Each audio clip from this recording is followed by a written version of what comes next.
Good evening. This is Akashvani. I am Anubha Rohatgi with the news at 9.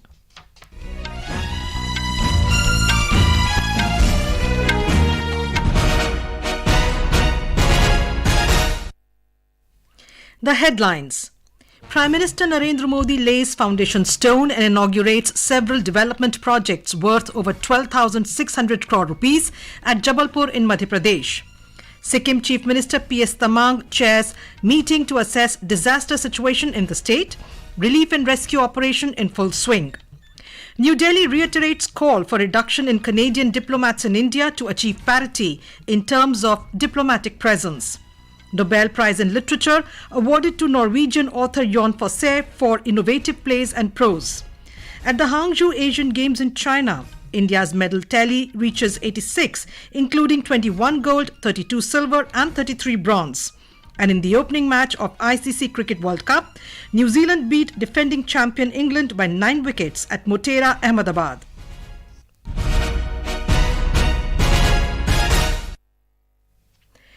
Prime Minister Narendra Modi laid the foundation stone and dedicated to the nation development projects in sectors like road, rail, gas pipeline, housing and clean drinking water worth more than 12,600 crore rupees in Jabalpur, Madhya Pradesh today. These projects include inauguration of more than 1,000 houses in Indore, laying the foundation stone of multiple Jal Jeevan Mission projects in Mandla, Jabalpur and Dindori districts, and dedication of Jal Jeevan Mission project in Sivni district. The Prime Minister said the projects will transform the lives of lakhs of people, including farmers and the youth.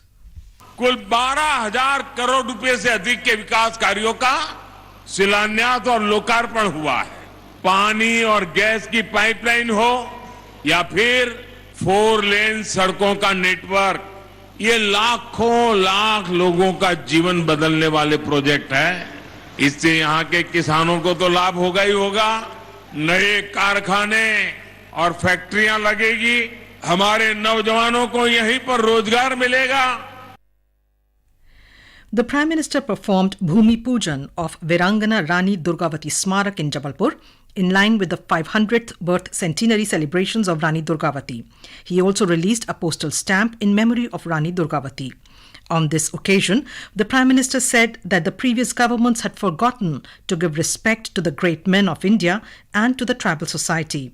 He recalled that former Prime Minister Atal Bihari Vajpayee first created the tribal ministry and brought respect to the tribal society. Earlier in the day, the Prime Minister laid the foundation stone and dedicated to the nation multiple development projects worth 5,000 crore rupees across various sectors at Jodhpur in Rajasthan. These projects include the foundation stone for a 350-bedded trauma center and critical care hospital block at the All India Institute of Medical Sciences in Jodhpur and 7 critical care blocks under the Pradhan Mantri Ayushman Bharat Health Infrastructure Mission to be developed across the state. Mr. Modi also laid the foundation stone for the development of the state-of-the-art new terminal building at Jodhpur Airport to be built at a cost of 480 crore rupees. Mr. Modi dedicated to the nation IIT Jodhpur campus and upgradation of the infrastructure at Central University of Rajasthan. He also laid the foundation stone of multiple road development projects and dedicated 2 other rail projects. The Prime Minister flagged off 2 new train services in Rajasthan, a new train Runicha Express connecting Jaisalmer to Delhi, and a new heritage train connecting Marwar Junction to Kambli Ghat. Addressing the gathering, the Prime Minister said the central government is working for the development of rail and road infrastructure in Rajasthan as well as for the rapid development in every sector. Bharat सरकार आज राजस्थान में हर दिशा में rail और road समेत हर क्षेत्र में तेज गति से काम कर रही है। इसी साल रेलवे के विकास के लिए 9,500 करोड़ रुपए का बजट राजस्थान को दिया गया है। Prime Minister Narendra Modi has said diversity in country's cultural wisdom is connected by the common thread of teachings by the great saints, which adds strength to the collective idea of Ek Bharat Shresth Bharat. The Prime Minister said this in a video message on the occasion of the 200th birth anniversary of Sri Ramalinga Swami, also known as Vallalar. He said Vallalar is one of the country's most respected saints who walked the earth in the 19th century, and his spiritual insights continue to inspire millions even today. He said Vallalar's impact is global and several organizations are working on his thoughts and ideals. Vallalar believed in the power of learning and education. He guided countless people. His efforts to make the Kural more popular. He wanted the youth to be fluent in Tamil, Sanskrit, and English. The last 9 years have seen a major change in India's education infrastructure. After over 3 long decades, India has got a national education policy. This policy is transforming the entire educational landscape. Sikkim Chief Minister P.S. Tamang chaired a meeting in Gangtok today to assess the current disaster situation due to flash floods in the state, with Chief Secretary V.B. Pathak among others. The Chief Secretary briefed Mr. Tamang about the steps being taken by the state government in coordination with the Indian Army and concerned agencies to provide relief, rehabilitation and restoration. The Chief Minister directed to constitute a high-level technical committee comprising subject experts, scientists, environmentalists, hydropower specialists, engineers, members of civil society, glaciologists and dam experts to carry out a detailed study of the incident and devise a concrete roadmap for the future. Mr. Tamang warned of stringent action against possible hoarding of essential items and said that the grievance counters would be set up at Rangpo, Singtam and Mangan initially to lodge complaints. Mr. Tamang informed that along with schools, all government and private colleges in Mangan, Gangtok, Pakyong and Namchi districts will remain closed from tomorrow till further notice. The Chief Secretary in a press briefing said so far 18 lives are lost, while 26 are injured and 98 missing, including army personnel. He informed that tourists stranded at Lachen and Lachung in Mangan district are safe. The flash floods were triggered by the sudden glacial lake outburst over Lohanak Lake in North Sikkim in the Tista River in Lanchan Valley yesterday. Search and rescue operation for the missing persons continues in the marooned areas of the state. The troops of Trishakti Corps are extending medical aid to civilians and tourists stranded in the areas of Chungthang, Lachung and Lachen in North Sikkim. A Delhi court today remanded Aam Aadmi Party Rajya Sabha MP Sanjay Singh to a 5-day custody of the Enforcement Directorate ED in connection with a money laundering probe linked to the alleged Delhi liquor policy scam. The ED had sought a 10-day custody of Singh, but the Rouse Avenue Court only granted them a 5-day custody till October 10th. Sanjay Singh was produced before the court after he was arrested by the Enforcement Directorate yesterday. This is Akashvani giving you the news. For quick news updates round the clock, follow us on our Twitter handle at AIR News Alerts. New Delhi today reiterated the call for a reduction in Canadian diplomats in India, saying that the focus is on achieving parity in terms of diplomatic presence. Briefing media in New Delhi, External Affairs Ministry spokesperson Arindam Bagchi said India has sought parity in respective diplomatic presence, given the much higher Canadian diplomatic presence in the country and their continued interference in internal matters. He said discussions are ongoing on the modalities of achieving this. It's up to the Canadian side who they choose to staff their High Commission with. In this regard, our concerns are related to ensuring parity in diplomatic presence. We are looking at parity. We are looking at the fact that there have been interference and there has been a much higher number of Canadian diplomats here, and hence the discussions on achieving parity are ongoing. Obviously, if the parity is achieved, given that Canada has a much larger number of people, there would likely be a reduction in the numbers. Home Minister Amit Shah today said that central and state agencies have succeeded in firmly curbing all forms of terrorism in the country in the last 9 years. Inaugurating a 2-day anti-terror conference organized by the National Investigation Agency NIA in New Delhi, Mr. Shah said a model anti-terrorism structure should be established under the purview of NIA.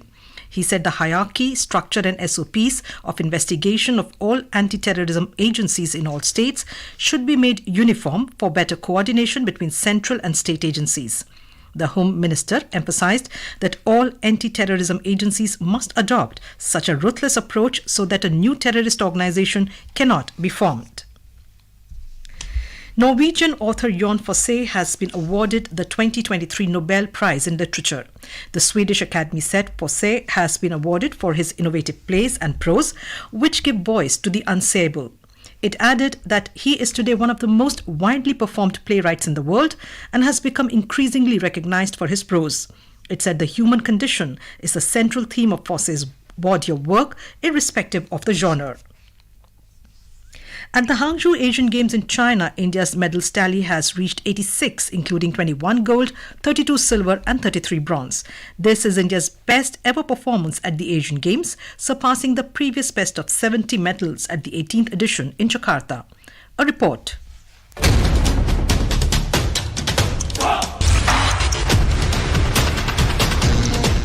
The Indian contingent is having a historic run at the Asian Games. Today, India won 5 medals, including 3 gold, 1 silver and 1 bronze, taking its tally to record 86 medals. In archery, the Indian men's compound team beat South Korea by a score of 235-230 to win gold. Earlier, the women's team also won gold in the compound event, defeating Chinese Taipei with a scoreline of 230-28. In squash, the mixed doubles pair of Deepika Pallikal and Harinder Pal Singh Sandhu clinched the gold medal after defeating the Malaysian pair. However, Saurav Ghoshal had to settle for a silver against Malaysia in the men's individual squash match. Meanwhile, in wrestling, Antim Pangal displayed sheer determination, securing victory against Bad Ochurin Bolortuya of Mongolia in the women's 53 kilograms category to win bronze. Prime Minister Narendra Modi has expressed happiness over the outstanding performance of the Indian players in the Asian Games. In a series of social media posts, he congratulated the players for their flawless performance, saying they made the nation incredibly proud. With Shivani Kashyap, this is Aditi Lumba from Sports Desk.